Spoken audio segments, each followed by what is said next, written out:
प्रधानमंत्री जो संकल्प रही जो कथा से कही से कथा को आधार करी आज सारा भारत वर्ष रे जेतेबेले ए कार्यक्रम चली आज भुवनेश्वर रे विशेष भाव में भुवनेश्वर म्युनिसिपालिटी तरफ 59 वार्ड लिट्टू भाई नेतृत्व रे ए कार्यक्रम चलुछि। एठी मेयर डेप्यूटी मेयर एवं कॉर्पोरेटर बाइया बाबू मलय बाबू पूर्वतन कॉर्पोरेटर राजेंद्र समर्था महोदय एवं आमर खदी बोर्ड पूर्वतन चेयरमैन गाला बाबू समस्ते उपस्थित अछंती। एठी आंचलिक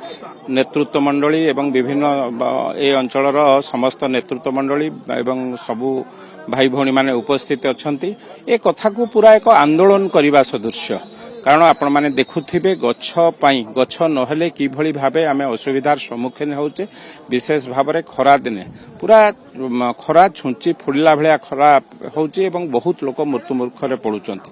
ताकू अनुध्यान करी तार से कथा किभली भाबे दूर हबो सेथिपाई एक आंदोलन में परिणत होइछि एवं गोटे जो श्रद्धा माँ आमर सबुठारु श्रद्धार पात्र गोटे गछ माँ पाई लगेबा एवं से गछ को बंचेबा केवल भुवनेश्वर के ओडिशा नुह सारा पृथ्वी की सबुज सुंदर करबा ए कथा को आधार करी आमे गछ लगाउछु। मु भाबुछि ए प्रचेष्टा बा ए चेष्टा गोटे बड़ आंदोलन में परिणत हबो एवं ए समाज पई एक भल वार्ता मध्य जीव।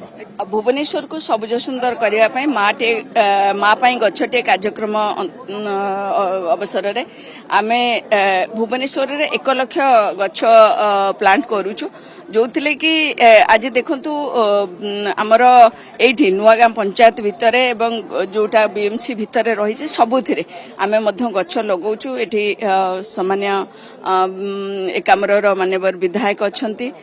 बाबू सिंह महोदय आम सहित अछंती आमर कॉर्पोरेटर एठिकार कॉर्पोरेटर बिरंची नारायण महासुपकार एवं अन्यान्य समस्त सामान्य डेप्यूटी मेयर एवं अन्यान्य समस्त कॉर्पोरेटर भाई भौणी समस्त गुरुजन ये पूरा एरिया समस्ते चाहूचंती भुवनेश्वर सुंदर हो भुवनेश्वर सबुज हो आउ गोटे भल परिवेश मिलू तांको भविष्यत पीढ़ी पाई तांको पाई तेणु समस्ते एबे मते गोटे जिंस बहुत पॉजिटिव अनुभव होउची जे भुवनेश्वर लोक एबे आग्रही गछ लगेबा पाई जत्न नबा पाई गछ बंचेबा पाई तेणु निश्चित भाव में एथर बीएमसी रो ए प्रयास सक्सेसफुल हबो। आमे मियावाकी जंगल तो लगैछु ता सहित भुवनेश्वर रे ए जो 1 लाख गछरु जदी 90% गछ भी बंची जाए ताहले भुवनेश्वर पाई गोटे बहुत बड़ राहत मिलिबो।